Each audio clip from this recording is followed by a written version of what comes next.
Queremos ouvir a tua voz, Senhor. Unicamente a tua voz.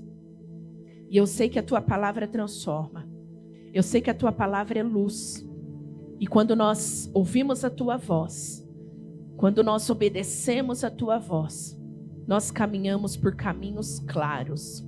E o Senhor, neste dia, nesta manhã, o Senhor quer trazer para nós um caminho claro, para que nós possamos caminhar e que nós possamos chegar aonde o Senhor já preparou para nós. Por isso, abra os nossos ouvidos. Por isso, que o nosso coração possa receber esta semente e que ela possa dar frutos em nome de Jesus. Amém. Glórias a Deus. Queridos, Jesus, na sua palavra, nós vemos Jesus, ele usando parábolas, usando situações, usando exemplos, para poder ilustrar, para poder trazer e ensinar algumas verdades bíblicas. Quando Jesus ele queria explicar algo para o povo, ele utilizava então de histórias, de parábolas, de ilustrações, para que as pessoas pudessem entender exatamente aquilo que ele estava dizendo. E eu quero hoje utilizar de um acontecimento para poder também ilustrar a palavra de Deus e para que você talvez possa entender melhor aquilo que a palavra nos ensina. Infelizmente, eu quero usar de exemplo uma situação triste, mas que todo mundo viu acontecendo, todo mundo talvez aí recebeu informações na internet, na televisão, no WhatsApp, talvez até de conhecidos, a respeito daquele acidente lá em Capitólio, daquela grande rocha que caiu no rio, onde estavam muitas pessoas de barco passeando. E eu vi, depois do acontecimento, uma postagem de uma pessoa que colocou o seguinte, uma foto, e ele colocou assim, em 2012, ele fotografou, parecia aquela pedra, com uma rachadura, já com uma parte cortada, visível, e ele escreveu assim, essa pedra vai cair, com uma fenda, né? E ele escreveu, essa pedra vai cair. E aí eu fiquei imaginando, eu falei, será que mais ninguém viu isso? Será que mais pessoas também se atentaram àquela fenda há 10 anos atrás? Aí depois, no decorrer da semana, eu vi um outro vídeo de um piloto que faz passeio. Eu não sei se quem já teve a oportunidade de fazer, mas tem muitos pilotos e eles passam por vários lugares. E aquele piloto em específico, ele estava com a família, mostrando os lugares. Aí ele passou em frente àquele local. E ele falou assim, nós vamos pular esse ponto. Esse ponto a gente não vai passar. Tinha barcos lá, tinha pessoas nadando, mas ele falou assim, olha, esse ponto aqui eu não vou entrar. A gente vai passar e vamos já para outro lugar, porque este lugar, ele é muito perigoso. Aqui é um lugar arriscado. Aqui é um dos lugares mais perigosos da região. Então, eu vou pular esse lugar. Por conta própria, o piloto, ele então já pula aquela parada e já vai para outro lugar. E aí depois, no dia do acidente, você vê a gente recebendo vídeos antes de acontecer aquela tragédia. E a gente via pessoas gravando e falando assim, olha como a água está forte. Olha aquela enxurrada. Olha aquela... Esqueci o termo agora de quando a cachoeira ela começa a aumentar. Como que fala? Cabeça d'água, é isso que fala, né? Tromba d'água. Então ela tinha uma quantidade normal de água que estava acostumado e de repente aquela quantidade de água aumenta e se torna uma tromba d'água e as pessoas falam, mas é muita água. E falando assim, gente, sai daí. Gente, está muito forte, está perigoso. E algumas pedras já caindo e algumas pessoas falam, sai daí. E aparentemente, né, aqueles que estão mais perto continuam da mesma forma. E aí, irmãos, a gente pode começar a pensar, será que essas pessoas estavam amaldiçoando, jogando praga? Aquela pedra acho que vai cair. Gente, sai daí, tá perigoso. olha, vai acontecer alguma coisa de ruim. Será que essas pessoas estavam amaldiçoando, desejando que algo de ruim acontecesse? Não. Eles estavam o quê? Eles estavam atentos aos sinais. Eles estavam atentos àquilo que estava sendo mostrado e que aquilo parecia que poderia acontecer uma tragédia, algo de ruim. Os sinais estavam lá. Os sinais estavam lá talvez há 10 anos atrás. Alguns deram importância. Alguns perceberam os sinais e outros não. E aí a gente viu o que aconteceu. Nesta manhã, neste dia, eu quero falar a respeito dos sinais antes da queda. Os sinais antes da queda. Sabe por quê, irmãos? Porque na nossa vida espiritual não é diferente. Eu quero que você talvez pense nessa situação triste, lamentável, mas que tem a nos ensinar verdades espirituais. Porque na nossa vida também não é diferente. Cair em pecado, cair em tentação, a gente cair na fé, se desviar dos caminhos de Deus, nada disso acontece de uma hora para outra. A pessoa estralou o dedo, pronto, ela desviou. Estralou o dedo, caiu na tentação. Estralou o dedo, caiu na fé. Não, nada disso acontece de uma vez. Existem sinais. Existem sinais que antecedem a queda espiritual de uma pessoa. E nós precisamos conhecer, nós precisamos estar atentos a esses sinais. Nós precisamos estar atentos àquilo que nos cerca, a como nós estamos. Porque a palavra de Deus diz que aquele que está de pé, cuide para que não caia. Só cai quem está de pé. É verdade ou não é? Então, será que... Pastora, mas essa mensagem não é para mim? Não, irmãos. Essa mensagem é para quem está de pé. A mensagem é para quem está de pé. Para que se estiver de pé, cuide para que não caia. Nós precisamos estar atentos. Porque cair em pecado, cair em tentação, perder a nossa fé, esfriar a nossa fé, se desviar da palavra, dos caminhos de Deus, podem causar grandes estragos na nossa vida. Tudo isso pode causar grandes transtornos, não só na nossa vida espiritual, mas pode comprometer a nossa família, pode comprometer o nosso futuro, pode comprometer as promessas e as bênçãos que Deus tem para nós. Pode comprometer os sonhos e projetos que você já apresentou diante de Deus. Compromete o nosso ministério, compromete os planos que Deus já preparou e já liberou sobre a nossa vida. Por isso nós vamos estudar a respeito dos sinais antes da queda. E para ilustrar a respeito disso, nós vamos falar sobre Davi. A vida de Davi nos ensina sobre este assunto. E nós vamos ler 1 Samuel, capítulo 16, versículo 18.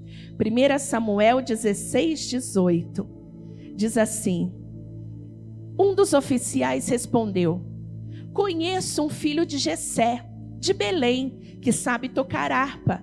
É um guerreiro valente, sabe falar bem, tem boa aparência e o Senhor está com ele. Até aqui. Aqui nós vemos, irmãos, Davi como um homem de Deus, com uma história, que tem muitas qualidades, que tinha muitas virtudes, que fez grandes feitos, mas também que nos dá um exemplo daquilo que a gente não pode fazer. Davi, ele é um exemplo de virtude, de qualidades, mas que caiu, que não se ateve aos sinais, que não se preocupou com os sinais que antecedem a queda. E aconteceu que, tendo decorrido um ano, no tempo em que os reis saem à guerra, enviou Davi a Joabe, e com ele os seus servos, e todo Israel. E eles destruíram os filhos de Amon, e cercaram a Rabá. Porém, Davi ficou em Jerusalém. Por enquanto, até aqui.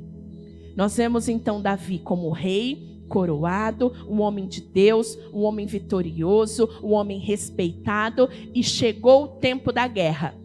Era tempo deles irem guerrear. E a palavra diz aqui neste versículo que Davi, ele manda todo o seu exército para a guerra e fica em casa. Preste atenção. Davi manda todo o seu exército para a guerra e fica em casa. O primeiro sinal de uma queda é estar onde não deveria estar. Repete comigo. Primeiro sinal da queda é estar onde não deveria estar. Depois da tragédia, né, irmãos, a gente começa a pensar: por que que foi?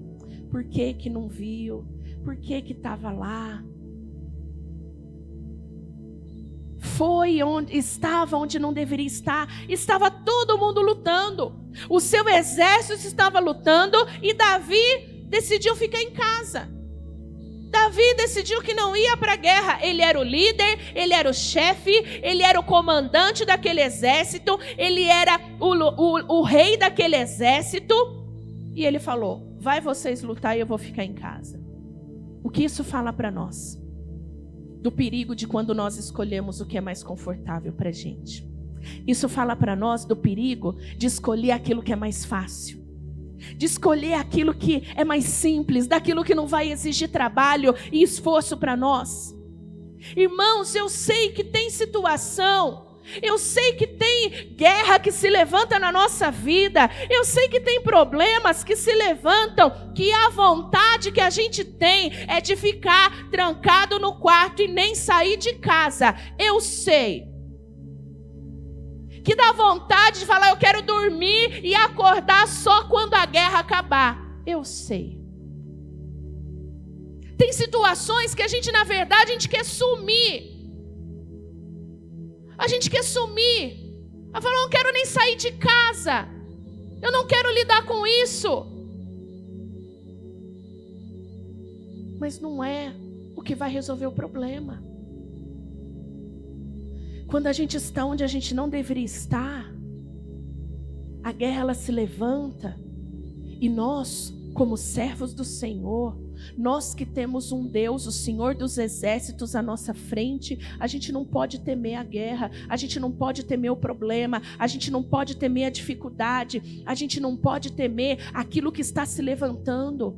A gente tem que enfrentar de frente. Vamos orar, vamos jejuar, vamos para a igreja, mas tem que enfrentar. Não resolve fugir, não resolve sumir, não resolve ficar trancado no quarto, não resolve querer ficar no escuro.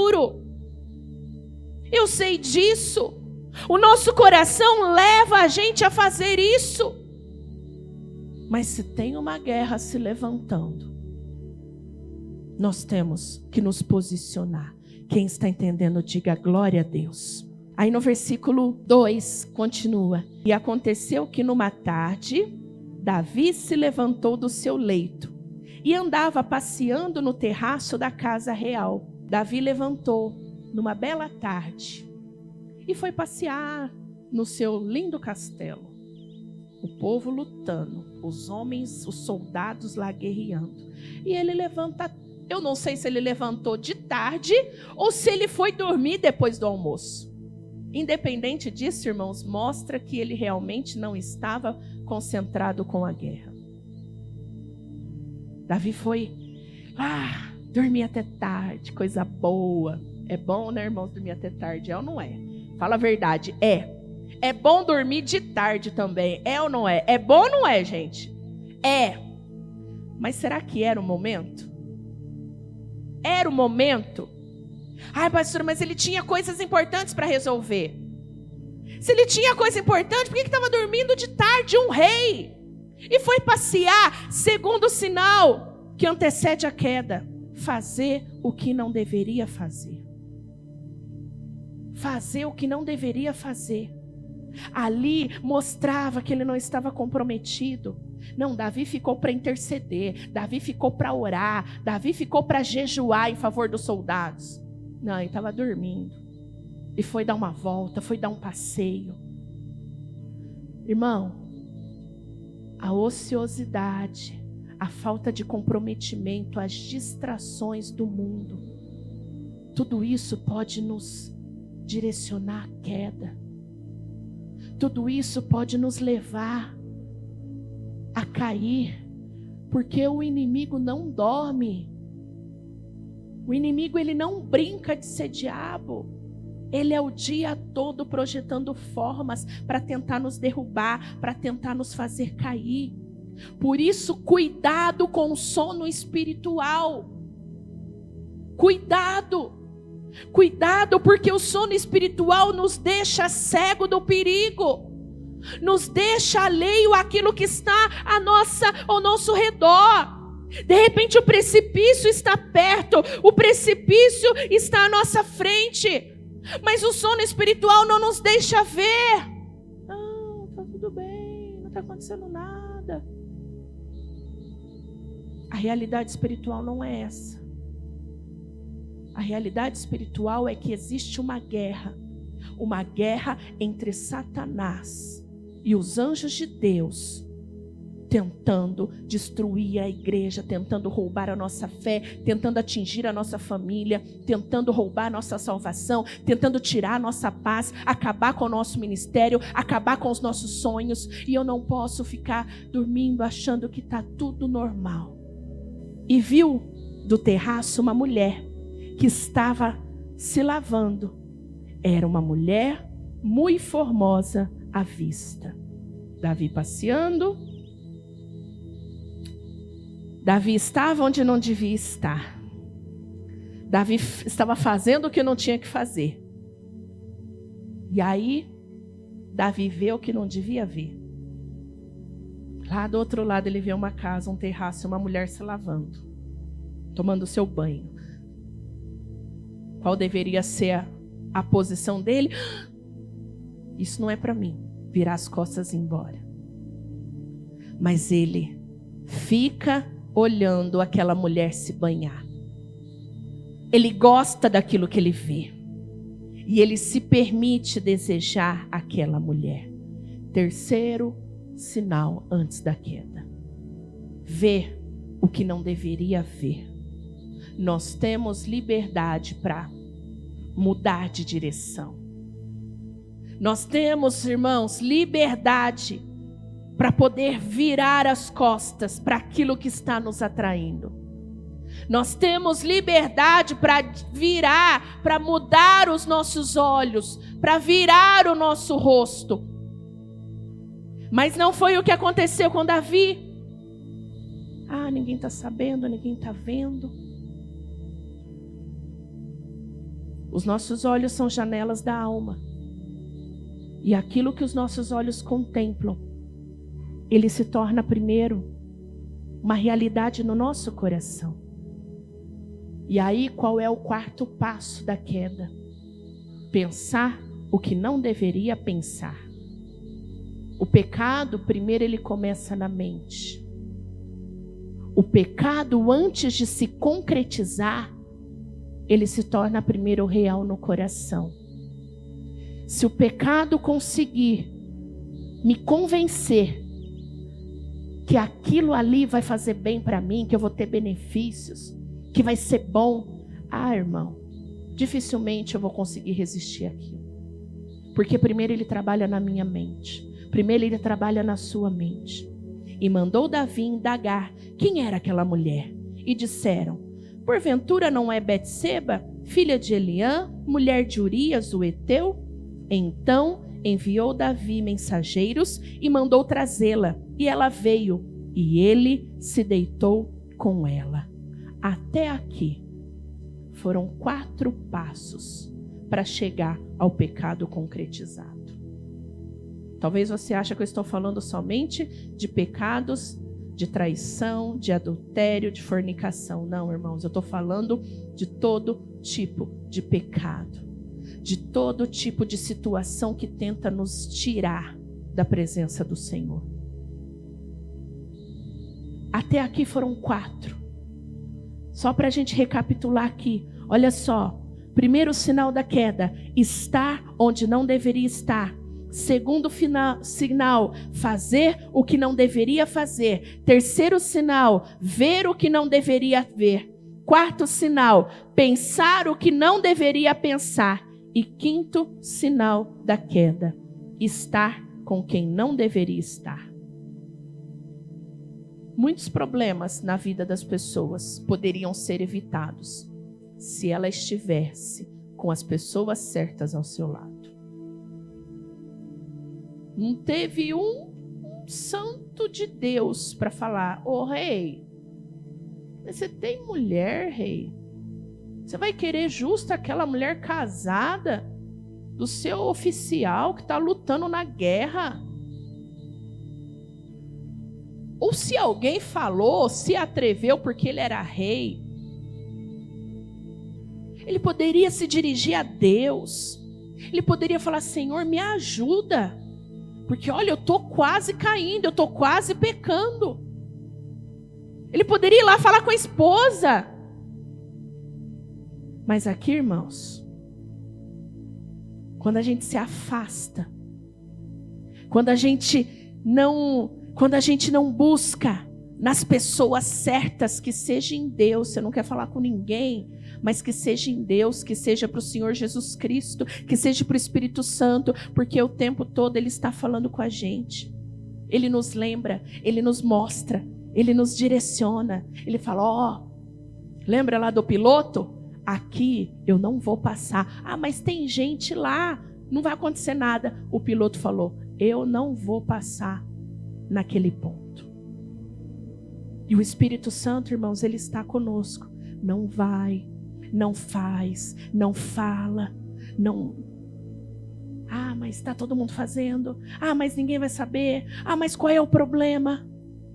Então, cuidado. Cuidado com quem te aconselha. Cuidado com quem você abre o teu coração. E também aqui nos mostra o perigo de estar sozinho.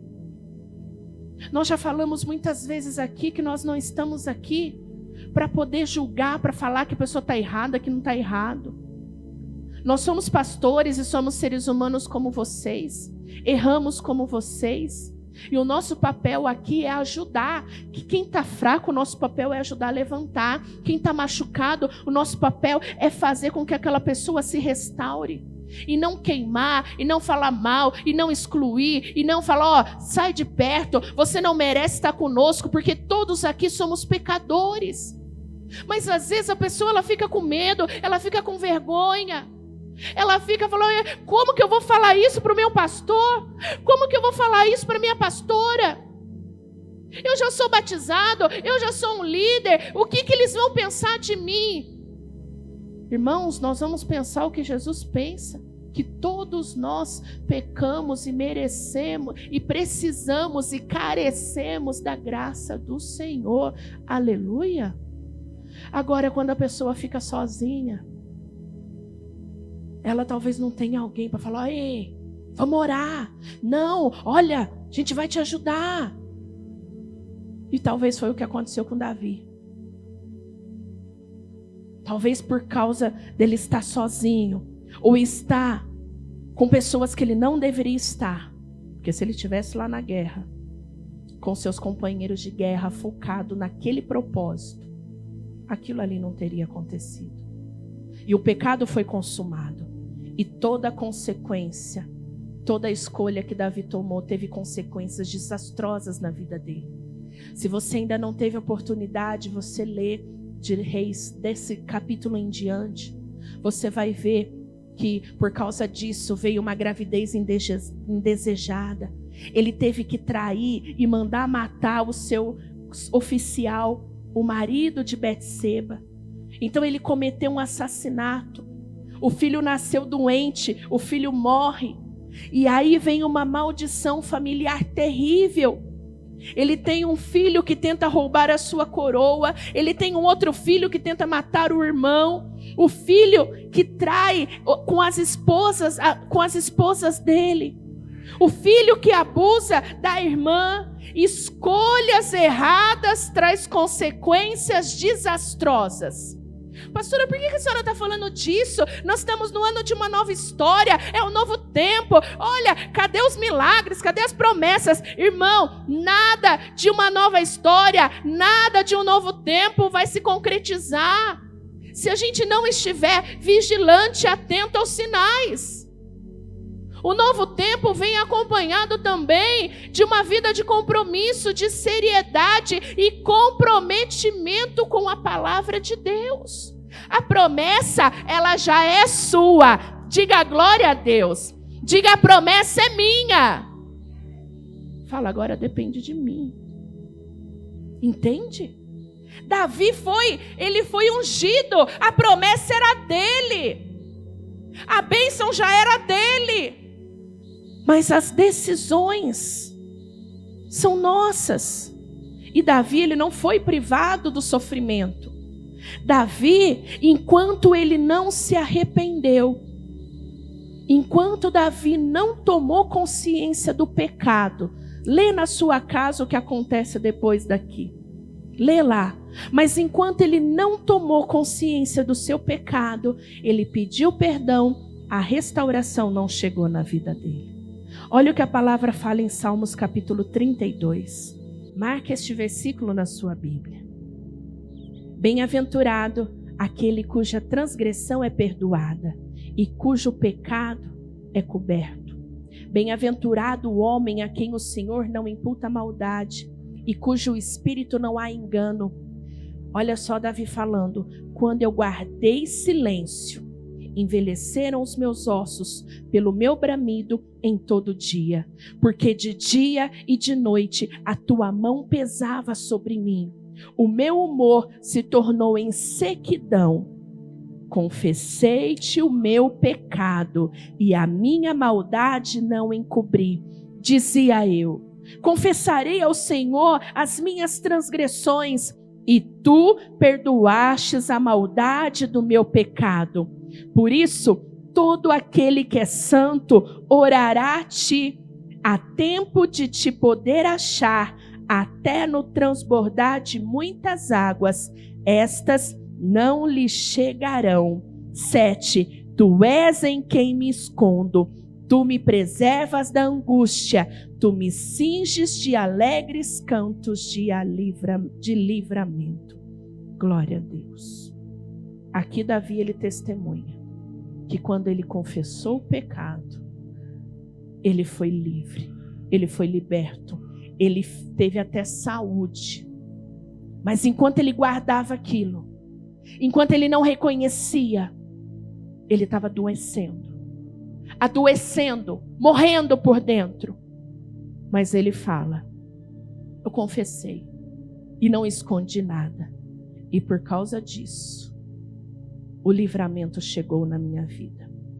Por isso, meus irmãos, que Davi ele seja para nós um exemplo de virtude, mas também um exemplo de que nós precisamos estar atentos aos sinais, que nós temos o nosso Senhor Jesus para recorrer em todos os momentos.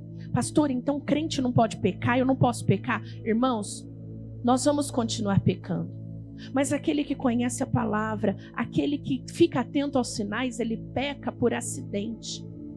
Ele peca no imprevisto. Não um pecado projetado, tramado, aonde você vai dar um passo e vai, mas eu vou mais um. Não, mas eu vou mais um. Não, mas eu vou continuar. Porque essa passagem nos ensina que nós não podemos ficar vulnerável ao pecado, brincando com o perigo. Nós não podemos estar aonde não vai nos fazer bem. O Senhor, Ele quer que nós estejamos na presença dEle, na casa dEle. O Senhor quer que nós estejamos na dependência dEle, debaixo da poderosa mão dEle. Ouça os avisos de Deus. Fala, Deus fala comigo. Fala assim, Deus fala comigo. Falei que às vezes eu finjo que não escuto. Irmão, então sou só eu, né? Deus fala com a gente, irmãos. Deus fala assim. Ah, isso é coisa da minha cabeça. Ah, não, é a pastora que está encomendando a mensagem. Não, não é para mim, é para o meu marido essa mensagem. Deus fala, estejamos atentos aos avisos e à direção de Deus. Estabeleça um limite seguro do pecado. Irmãos, a gente sabe que não vai fazer bem, que não vai dar certo, que não é bom. Então coloca limites, porque ninguém cai de repente. Põe a mão assim sobre a tua testa, assim. Fala, eu preciso cuidar da minha mente. Fala, o pecado, ele começa aqui. Alimenta, irmão, a tua mente com a palavra, em nome de Jesus. Não tem como você estar forte espiritualmente se o seu espírito não está se alimentando. Um corpo que não se alimenta, ele morre. E um espírito que não se alimenta da palavra, da presença, ele também padece. O inimigo, ele está procurando quem está parado. O inimigo está procurando quem está dormindo. O inimigo está procurando quem está desanimado, quem está cansado. Ah, pastora, mas a guerra está forte, está violenta. Irmão, por mais difícil que seja a guerra, a gente não pode esquecer que nós não estamos sozinhos na guerra. Conosco, à nossa frente, está o Senhor dos Exércitos. Que não seja por isso que você vai recuar. Peça ajuda, peça oração, faz propósito, faz oração na sua casa com a tua família, faz alguma coisa, mas não aceite ficar prostrado diante da situação. Vamos continuar guerreando, porque Deus é contigo e Ele já garantiu a vitória. Quanto mais rápido eu me arrepender, mais rápido Deus coloca a minha vida em ordem. Repete isso aí para você, diga assim, quanto mais rápido eu me arrepender e me consertar, fala mais rápido, Deus coloca a minha vida em ordem. Sempre dá tempo de voltar atrás. Em qualquer momento, em qualquer estágio, em qualquer fase, até lá no final, aonde o pecado foi concretizado. Davi, ele falou, Deus, conserta a minha vida. Ele se humilhou. Mas que não precisamos chegar naquele ponto. Que a história de Davi seja para nós um ensinamento. Para a gente estar atento e buscar sempre a misericórdia de Deus. Que esta palavra possa ficar no teu coração. E nós precisamos disso. Porque a igreja não vive de bênção e milagre. A igreja que vai para o céu é a igreja pura. É a igreja santa. É a igreja com as vestes limpas. Eu não quero somente alimentar o teu coração de bênçãos para essa terra. Eu quero alimentar o teu coração de esperança de que um dia você vai morar no céu. E o que vai nos levar para o céu é uma vida de santidade. Por isso eu quero saber quem recebe essa palavra. Mesmo que ela seja amarga, mesmo que ela pare na garganta, é a que vai fazer bem para você. É a que vai fazer bem para a tua família. E é a que vai abrir caminhos de bênção para o teu coração. Fecha os teus olhos. Fecha os teus olhos. Você que está assistindo esta mensagem, que aí da tua casa também Deus fale ao teu coração. Que aí da tua casa o Senhor, Ele possa alinhar o teu coração com o dele. De tempos em tempos nós precisamos ajustar a nossa vida. E não tem nada mais propício do que o início do ano. Nós começarmos a caminhar cheios de sonhos, cheios de projetos e principalmente alinhado com a vontade de Deus. Com certeza as portas vão se abrir. Com certeza não haverá obstáculos, porque você está diante no centro da vontade de Deus. E aquele que está no centro da vontade de Deus, o inimigo ele não tem argumento para atrapalhar a vida daquela pessoa. Por isso que Deus possa agora falar ao teu coração.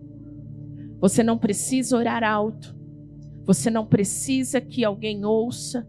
Se você quiser se ajoelhar, se você quiser ter um momento juntamente você e Deus, para abrir o teu coração, para falar das suas dificuldades e fraquezas, Ele está aqui. E que você na sua casa também tenha esse tempo. E que o Espírito de Deus possa te mostrar. Mostra, Espírito Santo. Talvez não haja erros graves, mas haja pequenos pecados que, se não foram cuidados, podem se tornar grandes e desastrosos na nossa vida. Mostra, porque todos nós somos falhos e todos nós precisamos e queremos melhorar. Por isso, Espírito Santo, sonda o nosso coração.